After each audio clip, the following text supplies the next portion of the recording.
Assalamualaikum warahmatullahi wabarakatuh. Bismillahirrahmanirrahim. Alhamdulillahi rabbil alamin wa bihi nasta'in. Wassalatu wassalamu ala asyrafil anbiya'i wal mursalin wa ala alihi wa sahbihi ajma'in.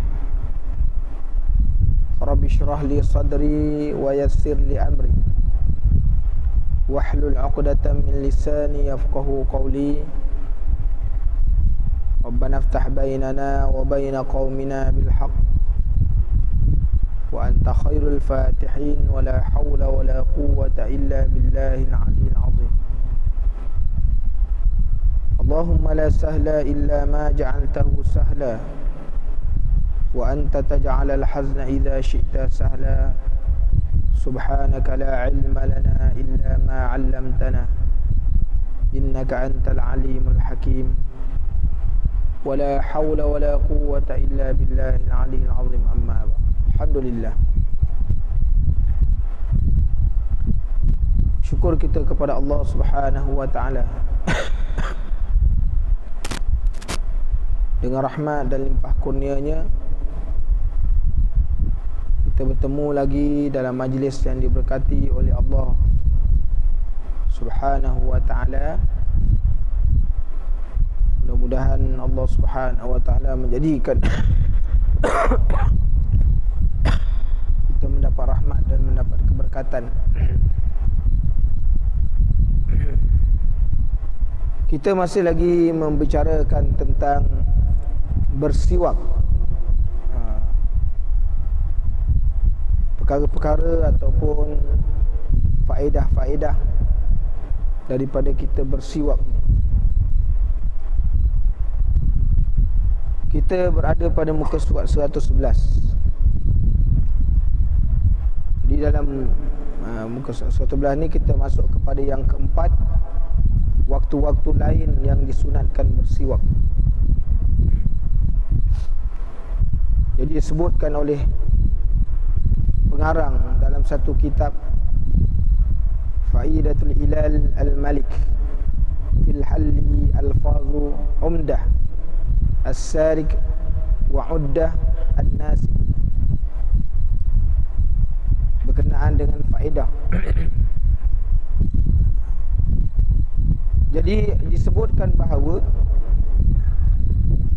bersiwak disunatkan pada setiap waktu melainkan bagi orang yang berpuasa, iaitu selepas gelincir matahari ke barat. Mana masuk waktu kan, bila dah masuk waktu zuhur tu matahari dah gelincir. Macam mana kita nak tahu matahari telah gelincir? Mana apabila bayang tu dah ada, dah ada bayang. Kalau matahari tu tengah dengar di atas kepala tu, maka belum masuk lagi. Dia gelincir ni bila kita berdiri, maka dah ada objek dah. Ada. Itu maknanya telah masuk waktu. Kan? Jadi bagi mereka yang bersiwak, makruh bermula daripada gelincir matahari hingga terbenam. Jadi tuan-tuan muslimin dan muslimat yang dirahmati Allah, bersiwak ni dalam semua keadaan adalah disunatkan, kecuali bagi orang yang berpuasa. Bagi orang yang berpuasa pun bukan semua keadaan. Bila waktunya, iaitu apabila gelincir matahari. Sebab bagi orang yang berpuasa ni, bahawa dikatakan dalam hadis Rasulullah sallallahu alaihi wasallam, maknanya mulut bagi orang yang berpuasa itu, mana bau mulut bagi orang yang berpuasa itu adalah lebih harum daripada kasturi. Dia bila waktunya, maka lepas gelincir matahari. Itu sebab jangan menghilangkan bau. Kenapa tuan-tuan? Bau ni sebab orang dia punya maidah dia, perut dia kosong, jadi angin keluar daripada mulut. Memang bau yang tidak enak. Tapi bagi Allah Subhanahu wa taala, mulut-mulut orang yang berpuasa ni sebagai satu saksi. Tapi mulut yang macam mana? Baru mulut orang yang macam mana?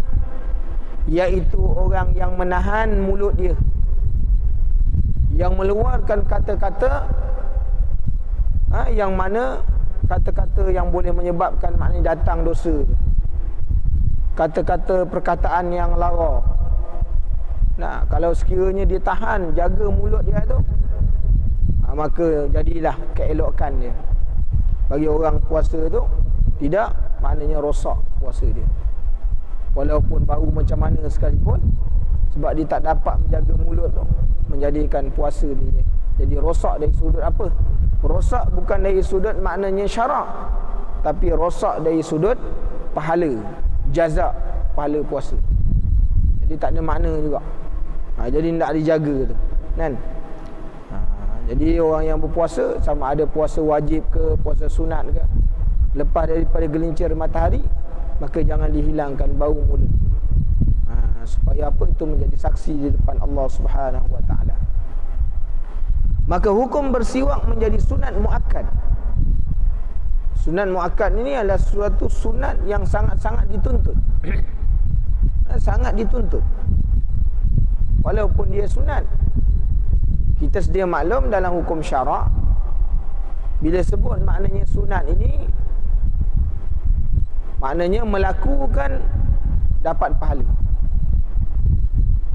Dapat pahala. Bagi orang-orang yang nak mendekatkan diri kepada Allah Subhanahu wa taala, maka hendaklah kita sering maknanya atau lazim istiqamah dengan perkara-perkara sunat. Itu sunat muakkad. Maka ditinggalkan tidak memberi apa-apa, maknanya tak berdosa, tinggalkan. Jadi buat dapat pahala kan. Bagi sesiapa sahaja yang ingin mendirikan solat, membaca Al-Quran dan berwuduk, begitu juga ketika selain daripada waktu yang disebutkan untuk mendirikan solat, selain ketika mana nak baca Quran, selain ketika mana dia berwuduk, maka ada keadaan-keadaan lain yang dituntut supaya kita ni menggosok ataupun maknanya bersiwak. Yang pertamanya, gigi berubah warna kepada kekuning-kuningan dengan sebab banyak makan benda-benda kan. Maka hendaklah dibersihkan gigi itu daripada maknanya kotoran-kotoran. Itu satu keadaan kan. Waktu yang sangat dituntut, sunat jadi sunat muakkad. Sunat yang sangat dituntut bagi orang bila giginya berubah warna dia kuning, maka hendaklah dia bersihkan. Yang keduanya, bangun daripada tidur. Bila bangun daripada tidur, mulut kita ni berbau, tak? Suatu bau yang tidak enak bila kita tidur. Bila air liur ni kan, dia tu adalah sesuatu yang najis kan. Jadi mana kalau kena pada pakaian, itu sebabnya kena hati-hati dah kan. Jadi dia tidaklah seperti mana najis mughalazah, najis maknanya mutawassitah kan. Jadi najis ni bukanlah najis berat. Jadi kalau kira kena pada pakaian tu, basuh pada tempat yang kena aje. Dilalukan air hingga hilang bau, rasa dan warna lah. Maka jadilah suci balik kan. Dia sama dia kalau sekiranya kena pada pakaian. Orang yang masuk dalam tandas, masuk ke dalam tandas ketika mana dia mana qada hajat, sama ada buang air besar, buang air kecil ke, kalaulah maknanya kena pada pakaian dalam dia, ni nak semayang, nak semayang. Jadi makna kita boleh membersihkan pakaian ataupun seluar yang dalam tadi yang terkena air kencing tu, kita boleh basuh mana tempat yang kena. Jangan basuh semua. Sebab apa? Kaedah membasuh ni, kalau sekiranya dia najis mutawassitah, pertama mestilah menghilangkan rasa bau dan warna, kemudian mesti mengalirkan air. Kena tempat yang mana kena saja. Tempat yang lain tidak kena, dia itu adalah tempat yang suci. Itu kaedah kita masih boleh gunakan lagi. Jadi ada orang kata bila masuk kena air kencing, pada pakaian tak boleh nak semayang. Sekiralah kita masuk tuan-tuan dalam tandas, nah, kita buang air kecil, kita merasakan bahawa ada air-air yang terkena pada pakaian kita, tapi kita ni tak tahu ini kena ni air kencing ke ataupun air daripada percikan. Maka Rasulullah SAW mengajar kepada kita nak menghilangkan was-was tu, maka hendaklah diambil air lalu dipercikkan, dipercikkan pada pakaian supaya hilang was-was. Lama-lama duk was-was ni air apa, lama tak semayang kita. Bak was-was. Fa waswasalahum syaitan. Syaitan ni kerja apa? Meragu-ragukan kita. Abang Rasulullah SAW ajar kata, makna buang sifat was-was tu, kamu ambil air kau percikkan. Saya kau pergilah semayang. Nak menghilangkan, nak menolak akan sifat was-was tu tadi. Yang ketiganya, ingin masuk ke rumah. Bila kita nak masuk ke rumah ni tuan-tuan, ini pun satu juga. Kita kata kenapalah masuk rumah ni nak perlu bersih kan? Sebab rumah ni tuan-tuan, dia ada malaikat-malaikat rahmat. Yang dalam rumah kita ni ada malaikat-malaikat rahmat. Itu sebabnya bila kita masuk rumah-rumah yang tak ada penghuni, kita keluar rumah, semua orang keluar rumah, maka disunatkan kepada kita memberi salam. Disunatkan kepada kita memberi salam. Kalau kita secara logik, kita kira secara logik, apakah perlunya kita memberi salam? Tengok Rasulullah SAW mengajar kepada kita. Hukum agama ni tuan-tuan, dia tidak boleh diukur dengan logik. Tak boleh ukur dengan logik. Tak boleh dipakai dengan logik. Dengan maknanya fikir je, tak boleh. Dan Rasulullah SAW itu mengajar kepada kita sesuatu hukum, sesuatu perkara yang ada sandaran dia. Ada sandaran. Maknanya Rasulullah SAW ni, dia kalau bercakap, wama yantiqu anil hawa, makna Rasulullah ni dia tak bercakap ikut hawa nafsu. Makna tentu ada sebab-sebab. Jadi Rasulullah SAW mengajarkan, bila kamu masuk rumah yang tak ada penghuni, maka berilah salam, assalamu alaina min ibadis salihin. Kenapa? Di dalam tu mungkin ada malaikat-malaikat rahmat Allah Subhanahu Wa Taala. Jadi dengan sebab itulah. Sebab itu, bila kita masuk rumah tu, malaikat-malaikat rahmat ada dalam rumah-rumah tu. Apatah lagi kalau rumah-rumah ni sering dibacakan Quran di dalamnya. Apatah lagi kalau rumah di dalamnya sering orang semayang ibadat di dalamnya, lagilah malaikat rahmat banyak. Jadi dengan sebab itu malaikat, sebabnya rumah ni dia mesti bersih. Rumah ni mesti dibersihkan. Sebab Rasulullah SAW adalah orang yang menjaga kebersihan rumah, sentiasa bersihkan rumah. Nampak tak setusun je, Rasulullah susun balik, ubah kedudukan. Masuk rumah walaupun kecil, tapi rumah Rasulullah SAW kalau masuk dalam tu jadi tenang. Sebab apa? Susunan barang-barang atau mana dia punya almari robok dia tu disusun dengan elok, nampak tenang masuk dalam rumah. Jadi tu dia tuan-tuan muslimin dan muslimat yang dirahmati Allah. Nak menunjuk pada kita lagi, rumah kalau sekiranya kita masuk tak beri salam. Dan Rasulullah menceritakan dalam satu riwayat bahawa rumah yang ada di dalamnya, yang syaitan pun boleh masuk di dalamnya. Mana-mana orang yang masuk dalam rumah ni tak memberi salam, maka syaitan duk turut masuk dah. Maka kata syaitan, maka pada malam ini telah ada tempat berteduh aku, telah ada tempat tinggal aku. Ini nak tunjuk pada kita bahawa tuan-tuan, rumah ni ada dimasuk oleh syaitan, ada dimasuki oleh malaikat. Jadi makna suasana rumah tu ada. Jadi kita kena memastikan benda yang kita tidak nampak pada mata zahir, tetapi tak nampak bukan makna tak ada. Bagi kita orang yang beriman, perkara-perkara sam'iyat yang disampaikan oleh baginda Rasulullah SAW melalui apa yang Allah Ta'ala turunkan sebagai wahyu, maka wajib kita beriman. Tak beriman, maka boleh batal iman kita. Jadi tuan-tuan muslimin dan muslimat yang dirahmati Allah, Yang keempatnya, berubah bau mulut disebabkan memakan sesuatu makanan yang berbau. Jadi kalau makan apa saja benda-benda makanan-makanan yang berbau, maka hendaklah maknanya bersiwak. Termasuklah maknanya orang yang menghisap rokok, kerana rokok ni berbau mulut. Adalah berbau mulut, bukan bab makan dia. Rokok ni bila dihisap, maka dia akan mendatangkan bau mulut kepada orang yang menghisap rokok. Kan? Kesan dia tu ada. Bila dia bercakap dengan orang tu, bau tu. Maka bila dia hisap rokok, maka hendaklah dia menghilangkan bau mulut dia tu dengan bersiwak. Yang kelimanya, tidak makan dalam tempoh yang agak lama.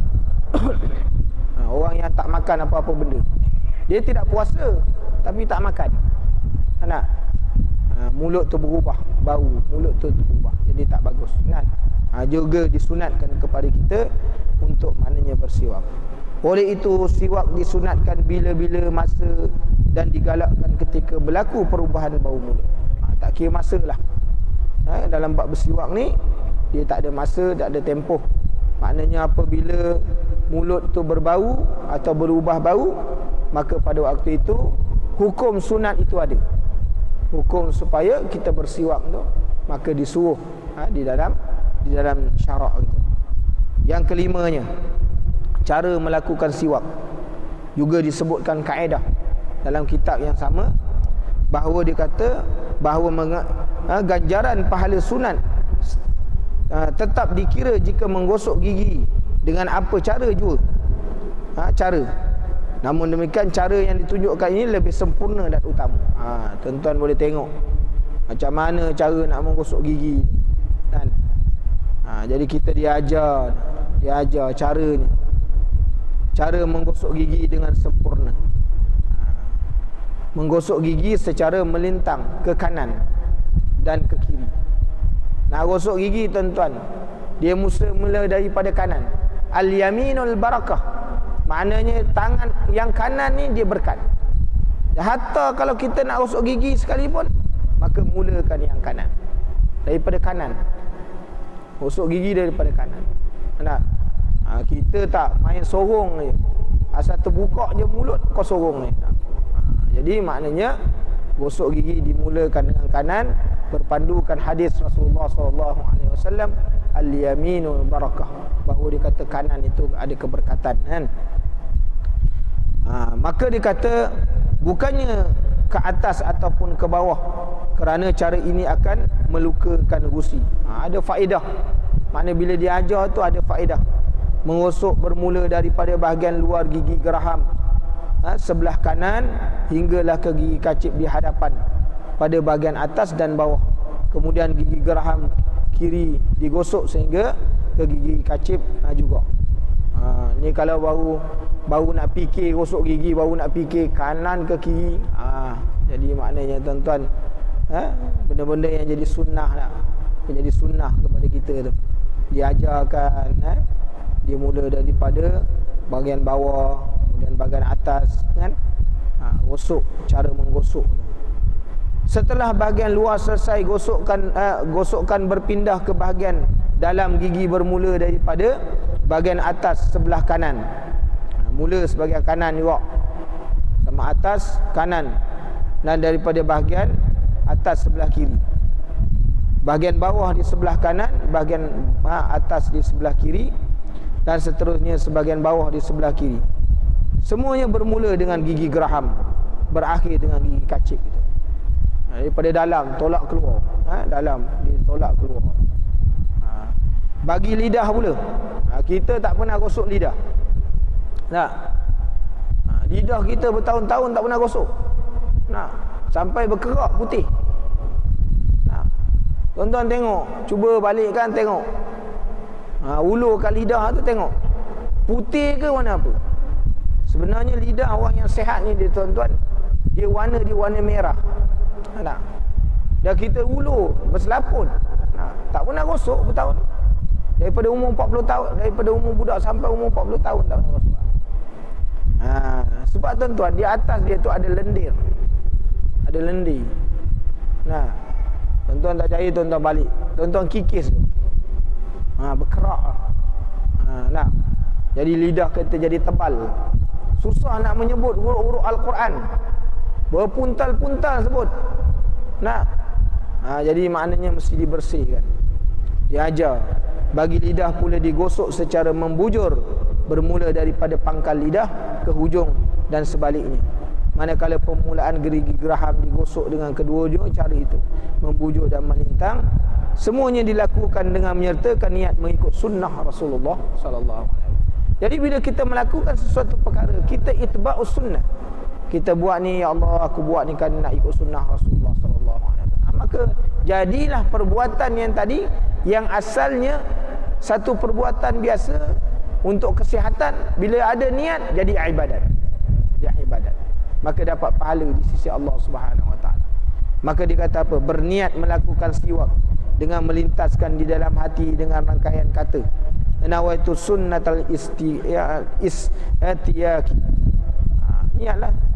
Saja aku melakukan apa? Saja aku niat melakukan sunat, iaitu bersiwak. Nak. Benda yang ada lintasan hati kita, bila jatuhkan buruk gigi je niat, aku bersiwak kerana Allah Ta'ala. Dah, benda yang lintas je kan, tak perlu lafaz.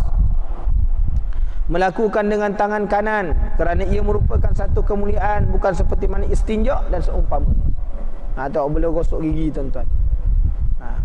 Ada orang minum, dia minum dengan tangan kiri, makan pun tangan kiri. Kita nak tegur pengerusi pula tu, nak tegur pengerusi, dia selalu makan kat sebelah kita. Kita kata, dengan siapa kita nak cakap ni? Yang masalahnya, dia yang panggil kita mengajar. Bila dia makan tangan kiri, belum lagi nak jumpa orang yang boleh menyampaikan kalam tu, kan takut terasa hati pula. Nah, orang tua-tua ni jangan main-main, tuan-tuan. Kau cakap sikit salah, dia terasa hati tu. Boleh tak tegur sampai 10 tahun tau. Ni orang tua-tua kan. Lain, tuan-tuan. Jadi dengan hikmah. Siapa yang orang senantiasa biasa dengan dia, dia dalam bab menegur ni kena cari orang yang lazim dengan dia. Dia senantiasa boleh bergurau. Kalau bergurau, dia tegur, dia tak ada apa-apa. Macam kita ni, tuan-tuan, kalau kita tegur, dia tak biasa dengan kita tegur dia. Sekali kita tegur, dia berasa hati. Daripada dia datang belajar, terus tak nampak-nampak sampai mati. Itu jadi masalah. Sebab nak tegur orang-orang ni, kalau tuan-tuan nak tegur seseorang, tu hikmah. Hikmah. Cari orang yang lazim dengan dia. Maknanya kalau orang ni, kalau bergurau dengan dia pun, dia tak terasa. Jadi kalau ada kekurangan, tegur. Beritahu. Imam dia baca, imam dia kalau kita ikut semayang, Allah, susah hati kita. Siratal ladzina an'amta. Alamak, kita yang duduk belakang ni, alamak, Pak Imam, kau kerusun dengan aku, Pak Imam. Pula. Jadi kita ikut, walaupun maknanya dari sudut tidak menambah huruf, tapi dia kesalahan khafi. Tapi bagi kita ni jadi tak sedap. Ikut dengan, kita rasa janggal. Dengan siapa kita nak cakap? Mungkin nak jumpa dengan iman dua lah. Sebab iman dua ni mungkin baik dengan dia, kan? Tahu macam mana nak tegur. Belum jumpa dengan iman dua selalu tak ada. Jadi nak cakap juga dua perkara. Jadi kita pun tak tahu, tuan-tuan, muslimin dan muslimat ni, cari jalan hikmah nak tegur. Kita di kalangan adik-beradik pun bukan semua yang kita boleh tegur. Ada di kalangan adik-beradik ni, dia rapat dengan beradik-beradik dia. Mungkin dengan kakak, mungkin dengan abang, memang dia rapat. Mana orang kata friendly sungguh, kan? Rapat sungguh. Bertumbuk bertampar pun tak apa. Jadi orang-orang ni kita kena bagi tahu supaya dia tegur. Jadi kalau kita main pakai belah je, terbelah habis kita tu. Sebahagian ulama mengatakan sunat berdoa di awalnya dengan doa berikut. Siap ada doa, tuan-tuan. Nak gosok gigi, kita tak pernah doa pun dah. Allahumma bayyid bihi asnani. Ya Allah, putihkanlah gigi-gigiku dengan sebab bersiwak. Allahumma bayyid bihi asnani wa shudda bihi lisati, dan tetapkanlah gusiku dengan sebabnya juga. Wasabbit bihi lahati, dan perkukuhkanlah anak tekakku dengan sebabnya. Wa barik li fihi ya arhamar rahimin, dan berkatilah padanya wahai Tuhan yang Maha Mengasihi. Tengok tuan-tuan, nah, maknanya supaya apa? Kalau kita tengok kepada doa yang diajar kepada kita ni, nak, supaya nikmat yang Allah Ta'ala beri ni disalurkan dia pada tempat dia. Nak, Allah Ta'ala beri kepada kita ni nikmat lidah, nikmat mulut, maka disalur pada tempat dia. Macam mana maknanya supaya lidah, mulut ini tersalur kepada tempat ketaatan? Doa minta dengan Allah, ya Allah, ya Tuhanku, Kau beri aku mulut, beri lidah. Jadi kalau lidah ni untuk baca Quran, untuk beri nasihat, untuk buat baik dan sebagainya, kita kena minta. Jadi bila sekiranya Allah Ta'ala beri tu, barulah jadi maknanya manfaat. Lidah tu menjadi manfaat. Lisan bizikri, makna lisan yang sentiasa berzikir kepada Allah Subhanahu Wa Ta'ala. Mulut yang sentiasa bertasbih kepada Allah Subhanahu Wa Ta'ala. Jadi itu minta dengan Allah Subhanahu Wa Ta'ala. Dan kalau boleh kita hafal doa-doa ni yang datang, mungkin dia jadi ibadat kepada kita. Apabila kita ni melakukan sesuatu perkara yang jadi sunnah Rasulullah sallallahu alaihi wasallam. Selesai kita dalam bab bersiwak, maka di antara perkara-perkara sunat ataupun adab-adab yang seterusnya bagi seorang imam atau makmum, iaitu datang ke masjid setelah azan dilaungkan. Seelok-eloknya imam datang, bukan makmum, imam. Jangan makmum pula datang lewat, kan? Makmum kena datang cepat. Imam seelok-eloknya, maknanya seafdal-afdal imam datang ke masjid sejurus sebelum iqamah untuk menunaikan solat. Ini khusus kepada imam yang tinggal di sebelah ataupun berhampiran dengan masjid. Ni ada orang kecuali dan tuan-tuan. Kalau imam duduk kat semabuk, jangan lepas qomat baru nak datang. Siapa pula nak tunggu kau? Sekarang imam-imam kan duduk jauh. Pasal Tan Sri Syekh tu, imam besar Masjid Negara tu, dia duduk daripada Masjid Negara tu 40 km tuan-tuan. Jauh. Pukul 5 dah bergerak naik kereta pergi Masjid Negara, terus masuk pejabat. Saya baru 12 km je. Kalau saya speed kereta pun 5 minit, merah hijau semua hijau. Tak. Apa saya nak kira? Kereta tak ada. Semua hijau belakang. Merah pun hijau, kuning pun hijau, nampak semua hijau je. Itu makna dah lewat dah tu. Tapi kalau nampak merah-merah, tu masih boleh tahan lagi tak? Jadi tuan-tuan, daripada Teluk Mas sampai sini 10 minit. Pelan cepat lagi. Maknanya hijau kat semua 5 minit. Itu cepat lagi. Jadi maknanya bayangkan 40. Jadi dia kena datang awal. Kan? Dia kena datang awal tu pukul 5 pagi tu, duduk di Putrajaya tu tuan-tuan. Tahu? Kan? Perjalanan kalau lepas waktu pejabat tu, daripada Masjid Negara tu balik ke Putrajaya, boleh pergi 2 jam tu. Bukanlah ni lah. Di masa.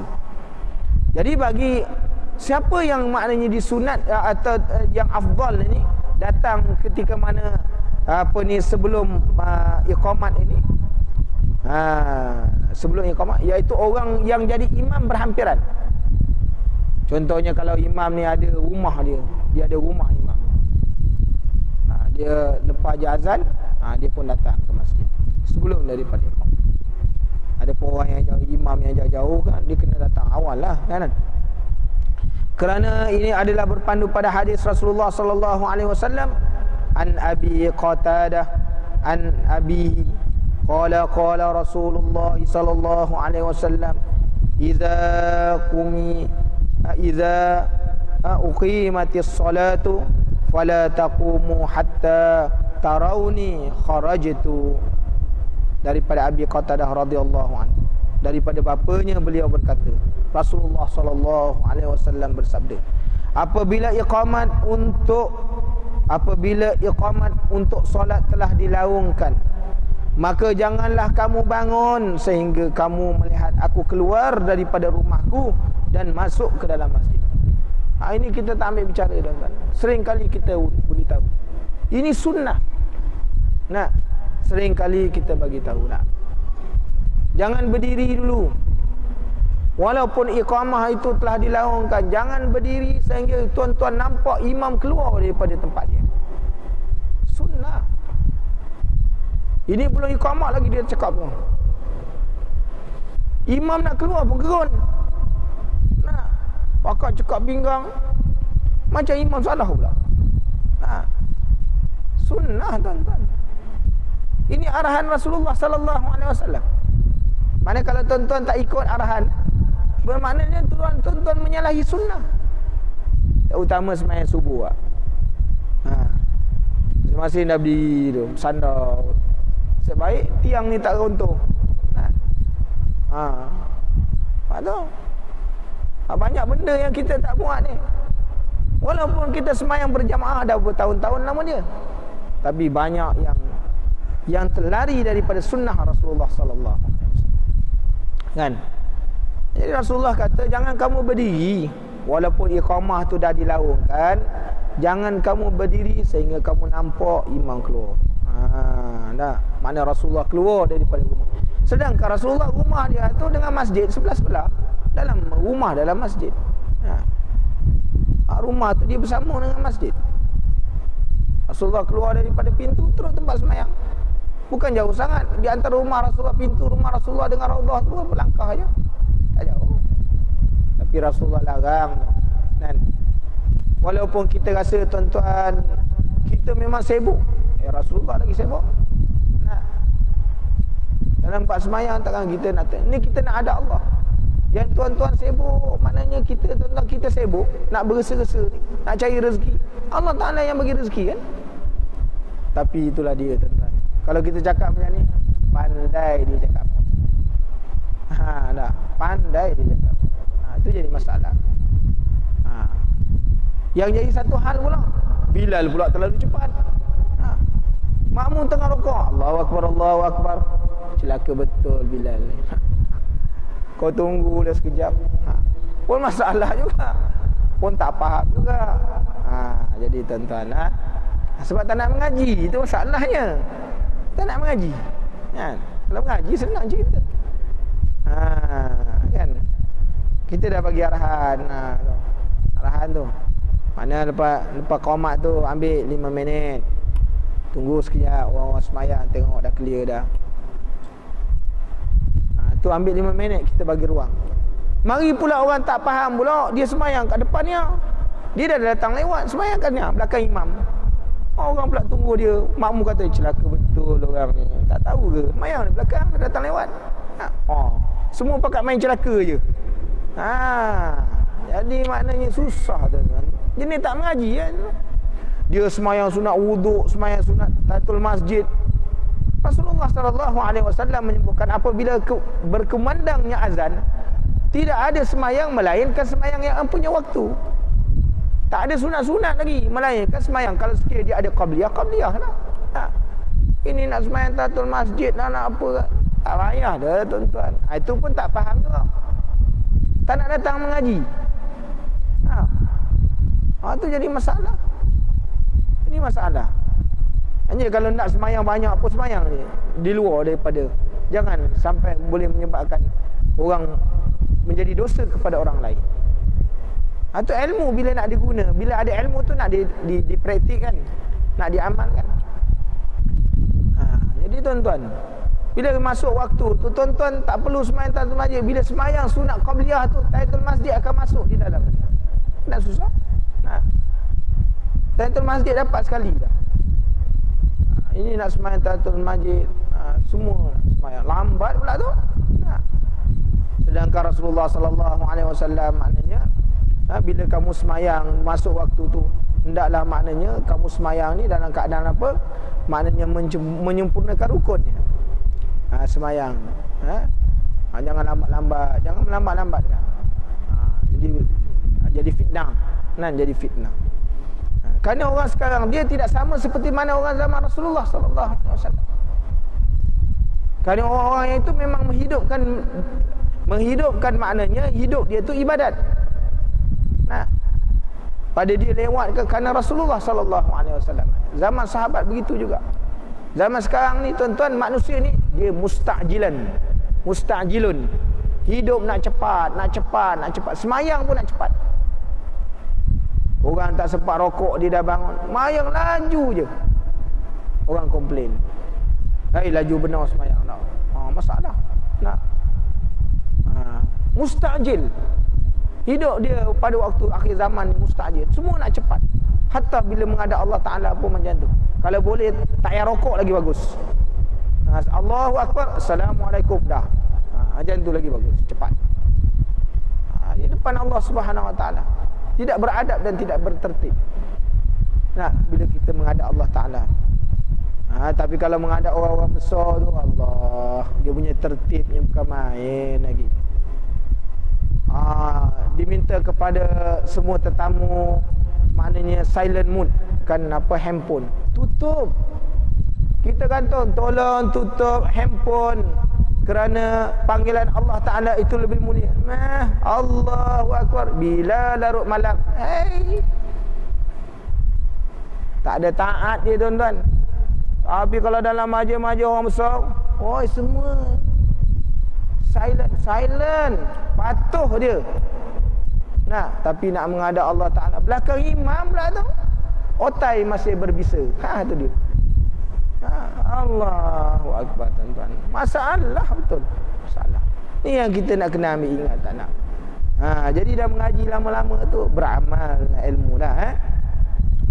Kemudian hadis ini menunjukkan bahawa Rasulullah sallallahu alaihi wasallam dia kata, merupakan imam kepada orang ramai datang ke masjid setelah azan dilaungkan, bukan sebelumnya. Selain itu terdapat hadis yang lain membantu kefahaman terhadap perkara ini. An Zaid bin Sabit radhiyallahu anhu qala Rasulullah sallallahu alaihi wasallam, fa inna afdhalas salati salatul mar'i fi baitihi illa maktubata. Daripada Zaid bin Sabit, beliau berkata Rasulullah sallallahu alaihi wasallam bersabda, maka seutama-utama solat ialah solat seorang di rumahnya kecuali fardu. Maknanya dalam bab solat-solat sunat, yang afdal kat mana? Buat kat rumah. Solat sunat afdalnya di rumah, melainkan solat maktubah bagi orang lelaki di masjid lebih afdal. Orang lelaki, kalau semua faham tuan-tuan, penuh masjid, mana-mana masjid pun penuh. Tak faham, dia lebih seronok sembahyang kat rumah. Dia kata sembahyang kat masjid tak selesa, panas, tak ada kipas. Mari pula orang yang diberi kipas, dia tala kat dia je. Itu pun susah juga. Dah marah orang sebelah. Orang sebelah kata tu makcik tu pakai kipas seorang-seorang je. Nanti kau pesan dia suruh gantung kat badan. Susah juga tuan-tuan. Dia nak seorang je, dia hala kat dia je. Jadi pun masalah, jadi fitnah juga, terutama bulan Ramadan. Hala kat dia je. Orang sebelah kata, apa orang tua ni seorang je pakai kipas. Semayang jadi dosa. Tak ada apa maknanya tuan-tuan. Inilah dia sebabnya lah. Jadi dengan sebab itu, maknanya kalau orang perempuan pula nak semayang di rumah itu, dia kata salatul mar'i fi baitihi. Mana semayang orang perempuan tu di rumah tu lebih afdal. Tapi nak buat macam mana, orang lelaki dah tak suka datang masjid, orang perempuan lah datang, kan? Besok-besok orang lelaki tak nak jadi imam, orang perempuan jadi imam. Orang lelaki ikut. Imamnya rokok, imamnya sujud, orang belakang tegak je. Jadi masalah dia. Akhir zaman, tuan-tuan, muslimin dan muslimat yang dirahmati Allah. Hadis ini pula menyatakan solat sunat yang dikerjakan di rumah adalah paling utama. Mana kata semayang, tuan-tuan lepas semayang, maknanya semayang isyak, sunat bawa kat rumah, kan? Semayang sunat bawa di rumah. Tapi kalau semayang balik bawa semayang sunat ni, kalau tak semayang, habis kalau kat sini. Kan balik kan dah makan, dah tengok TV, tak ada semayang pun, habis dekat sini. Memang jarang tu nak balik semayang lagi tu, tak sambung. Tapi ikut daripada hadis Rasulullah SAW, maknanya semayang sunat yang afdal itu dilakukan di rumah. Maka semayang fardu itu maknanya di masjid. Tapi tuan-tuan, bila tuan-tuan kena faham juga, ni dah ada kat masjid. Oh, ustaz kata ni semayang kat rumah, semua pakat balik boleh ke? Lepas tu datang balik, siapa yang nak tunggu kau? Yang dah ada di sini, kat sini lah. Tu faham kan pula. Jadi dikata bahawa Rasul, sebagaimana yang diketahui Rasulullah SAW tidak akan menyuruh umatnya melakukan sesuatu melainkan baginda telah melakukan terlebih dahulu. Oleh itu kita membuat kesimpulan bahawa Rasulullah SAW telah menunaikan solat sunat qabliyah di rumahnya sebelum pergi ke masjid. Mungkin ada yang bertanya, bagaimana pula dengan salatul masjid? Untuk menjawab soalan ini, sila lihat perbahasan tentang tahiyatul masjid melalui kedua-dua hadis atas. Imam yang tinggal berhampiran masjid disunatkan untuk melakukan seperti mana Rasulullah SAW. Manakala imam yang tinggal berjauhan dengan masjid, dia bolehlah datang awal ke masjid dan menunaikan solat sunat terlebih dahulu. Setelah itu barulah dia meninjau keadaan para jamaah, sama ada mereka telah bersedia untuk melakukan solat berjamaah atau belum. Jika mereka telah bersedia, barulah imam mengarahkan muazzin melakukan iqamah. Itu di keadaannya, tuan-tuan muslimin dan muslimat yang dirahmati Allah. Jadi insya-Allah panjang umur kita bertemu lagi membicarakan tentang berjalan ke masjid dengan penuh ketenangan. Bila nak pergi semayang ni, disuruh kita tenang-tenang pergi jalan supaya apa? Ketenangan itu merupakan daripada Allah Subhanahu Wa Taala dan tergopoh-gapoh ni daripada syaitan. InsyaAllah panjang umur kita bertemu lagi. Bismillahirrahmanirrahim. Alhamdulillahirabbil alamin. Wassalatu wassalamu ala asyrafil anbiya'i wal mursalin wa ala alihi wa sahbihi ajma'in. Allahumma zidna wa la tanqusna wa akrimna wa la tuhinna wa a'tina wa la tahrimna wa athirna wa la tu'sir alaina wardina warda 'anna. Subhanakallahumma wa bihamdika asyhadu an la ilaha illa anta astaghfiruka wa atubu ilaik. Subhana rabbika rabbil izzati amma yasifun wa salamun 'alal mursalin walhamdulillahi rabbil alamin. Barakallahu fikum. Wassalamu alaikum warahmatullahi